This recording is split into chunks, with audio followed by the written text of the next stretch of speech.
Nós estamos, nesse momento, falando com Roberto Carlos Braga sobre aquela tatuagem que você fez na batata da perna. Meu Deus do céu, Aguilar. Deu muito o que falar, né? Deu, Aguilar. Conta alguma coisa sobre isso. Eu sou sagitariano, né? Eu nasci, como você disse, no dia 14 de dezembro, né? E eu com 20 e poucos anos, eu fiz uma tatuagem, né? E meu pai não queria que eu tivesse feito a tatuagem. Só que um dia eu fui pro barco. A gente saiu de barco, Eu falei, meu Deus do céu, como é que eu vou fazer agora? Eu vou ficar de bermuda na frente do meu pai, ele vai ver que eu fiz a tatuagem, né? Logo depois que eu tinha feito, eu falei, o que eu faço, meu Deus? E assim, eu ficava andando no barco, com ele lá no barco, mas sempre dando o lado que não tem a tatuagem, porque eu tenho na batata da perna do lado direito. Ah, entendi. Então eu sempre dava pro meu pai o lado esquerdo, a face esquerda, eu tava sempre de lado pra ele. Só que assim, né, você vai passar um final de semana com ele, chega uma hora, você esquece, né, Aguilar? Dá pra ficar... Quando ele viu... O que ele disse? Meu filho, o que você fez? Falei, não, pai, é uma tatuagem, mas meu filho, você vai ser empresário, tudo. Eu ainda não estava desenvolvendo esse meu lado artístico, né? Claro que eu sempre toquei bateria, né? Minha vida inteira eu toquei bateria, mas era uma coisa mais para mim e eu tinha outros negócios na época. Entendi. Trabalhava com venda, exportação, importação. Você sempre teve atividades? Sim. Nunca ficou paradão, não? Não, graças a Deus. E por isso que você está aí, jovem, bonito, com esse palavreado interessante e que sirva de exemplo para muita gente que está ouvindo. Que bom, Aguilar. E aí, só pra completar, né, ele virou pra mim e falou, meu filho, pô, você vai ser empresário, como é que você vai fazer com essa tatuagem? Eu falei, pô, a única coisa que eu podia responder, pô, pai, quando eu for nas reuniões, eu vou de calça comprida. E fica tranquilo. Aí foi. E você sabe que foi engraçado que existia, assim, as pessoas não gostavam muito de tatuagem na época, né? Minhas irmãs até já tinham. Mas você sabe que meu pai hoje até não liga, não? Ele até acha bacana? Mas naquela época bonito, ele dá... meu filho, você sabe que eu aprendi a gostar? Eu acho bonito hoje em dia, se ela for bem colocada num lugar bacana, como um detalhe, como é que eu posso te dizer? Como um adorno bacana. É, um adornozinho. Quer dizer, coisa discreta, né? Sim. Não aquelas tatuagens estampadas como muita gente faz. Eu de verdade não gosto dessas aí. Né? Eu respeito quem tem, eu acho que é gosto pessoal, a gente não se discute. É lógico. Né? Pelo amor de Deus, quem sou eu pra ter preconceito? Não é nada disso. Mas pro meu gosto pessoal, um detalhezinho eu acho bem bacana. Assim. Dudu, eu me lembro quando seu pai residia na Albuquerque Lins, aqui em São Paulo, e teu avô morava com ele ali. Eu me lembro disso. Eu perguntei um dia pro seu avô, como é que o senhor está vendo seu filho assim subindo rapidamente para o sucesso? Ele falou assim, só Deus sabe, só ele sabe. Pergunta para Deus. Eu achei interessante ele falar isso. Poxa vida, meu avô Robertino. Robertino. Eu tive lembranças gostosas com ele. Ele era bem mais velho que a minha avó, Laura, né? Então, quando eu conheci ele já estava... Quando eu tenho lembrança dele, né? Ele já estava bem senhorzinho e tal, e já estava mais quietinho, mas era muito legal, né? Ele depois foi morar no Jardim Europa durante um tempo, né? Que veio do Rio de Janeiro, né? Com a minha avó, porque meu pai, quando se casou, por causa da Jovem Guarda, veio morar no Rio de Janeiro, né?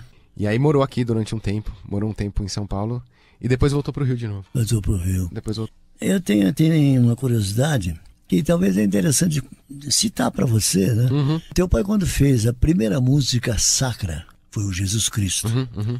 E nesse tempo ele estava ainda namorando a sua mãe. Sim. Ele não tinha se casado com ela. Ele chegou para mim e disse o seguinte, Aguilar, eu gostaria de casar na igreja com a Anice.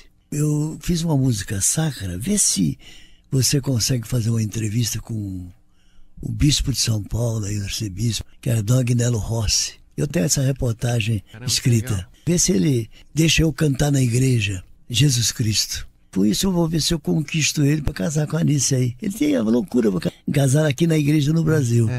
E eu fui ao Agnello Rossi. Eu tenho até a foto registrada, eu falando com o Agnello Rossi sobre isso. E ele disse, Roberto Carlos, cantar na igreja não é possível. Porque o público da igreja vai se voltar ao homem quando tem que voltar a Deus. Ele pode fazer música sacra bastante, é bom, é importante, mas não para ele cantar na igreja. Era proibido o ser humano cantar na igreja. Hoje você vê que todo mundo canta na igreja, né? Mas naquele tempo não era fácil. Aí eu falei para ele assim, Dom Agnello Rossi, ele gostaria de casar na igreja com a namorada dele, Anice. Aí ele disse, mas tantas mulheres solteiras, por que ele foi gostar de uma desquitada? Não é possível. E não deixou. Aí o Roberto foi casar em Santa Cruz de la Sierra. E levou o Fred Jorge como testemunha, que era um grande versionista. Isso, Fred. E casou lá em Santa Cruz da Serra. Essa foi uma passagem importante. Foi mesmo. E era um preconceito danado. Preconceito né? danado. Hoje todo mundo, até padre gravou, né? Jesus Cristo, o padre Antônio Maria. Exatamente. Exatamente. Outra passagem interessante que eu gostaria de lembrar aqui foi quando ele estava fazendo um LP. Naquele tempo era início de carreira. Sim. E ele falou, Aguilar, você que tem influência, o meu programa tinha uma audiência muito grande, ele sempre me procurando para as coisas. Porque nós éramos amigos, nos tornamos, fizemos bastante amizade. E ele falou, você tem conhecimento com o pessoal da Willis? Eu falei, eu conheço o Cunha Bueno, que é um dos acionistas.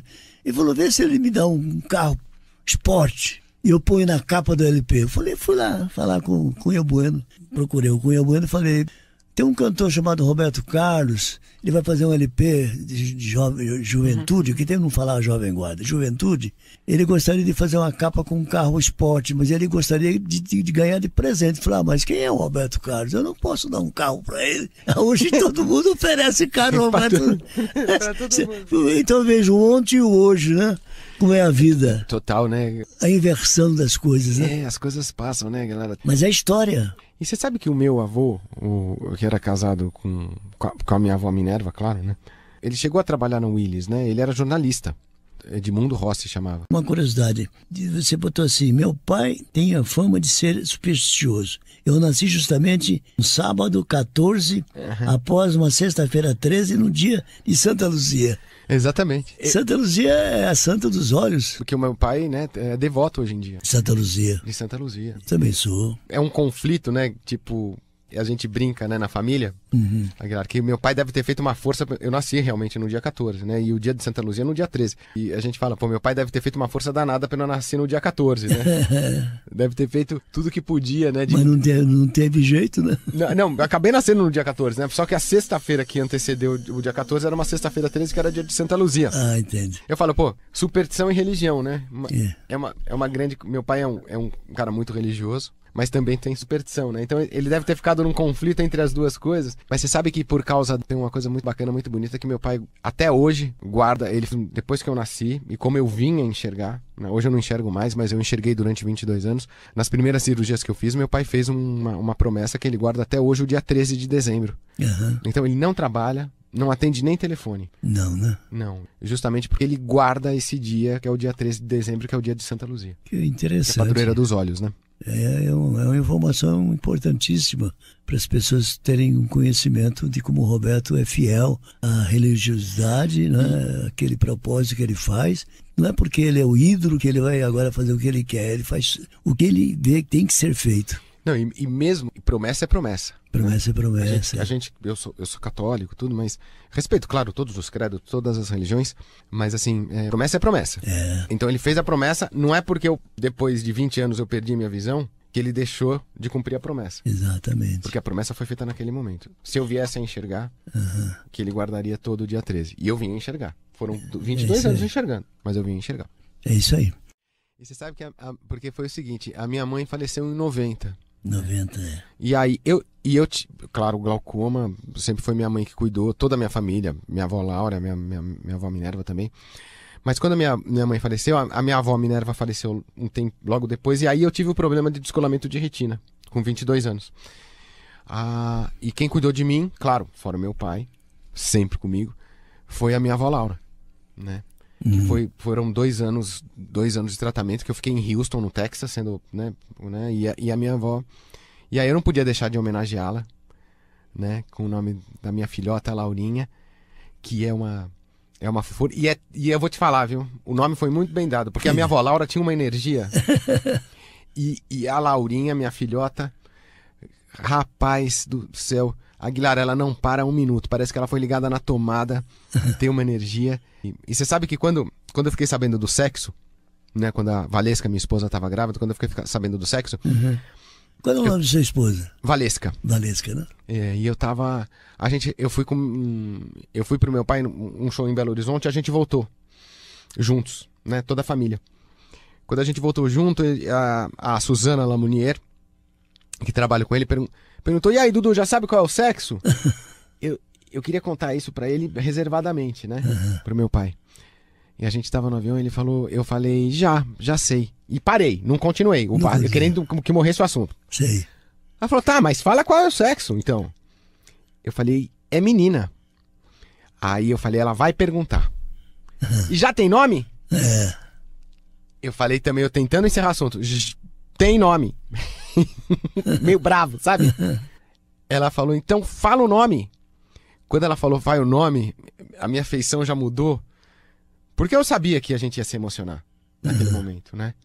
Eu, a Valesca, a própria Suzana, claro que é uma querida, né? A Rose que tava com a gente, meu pai que tava na minha frente, e eu falei, Laura. Quando eu falei Laura, aí foi um chororô no avião. Poxa. Porque meu pai chorou compulsivamente, Aguilar. Claro, eu sei, ele é muito sensível. E eu junto com ele, né? Claro. Porque não tinha como. E eu acho que até o piloto chorou, viu, Aguilar? Acho que até... Sensibilizou o piloto. Todo também. mundo, viu? Acho que se tivesse passando uma gaivota ali voando também... tinha chorado junto, porque foi um choro...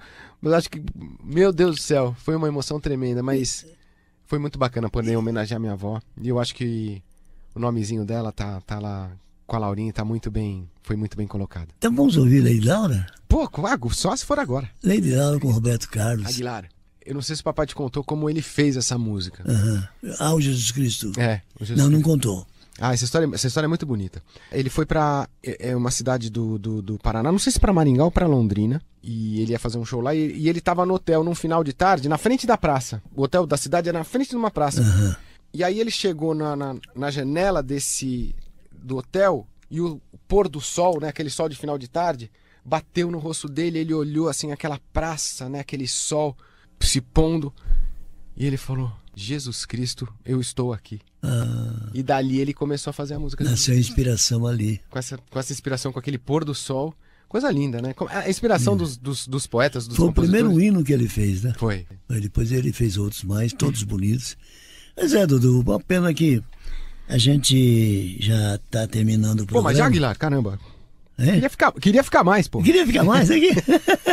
Você virá outras vezes. Pode chamar, pô. E, aliás, pra mim é uma alegria quando você vem. Imagina. Você é um moço extrovertido, jeito maravilhoso, difícil de encontrar igual, viu? Obrigado, Aguilar. Obrigado. Parabéns pelo seu trabalho na vida, pelo seu conformismo com aquilo que Deus lhe deu, mas deu, e você é um camarada que sabe que o mundo é assim.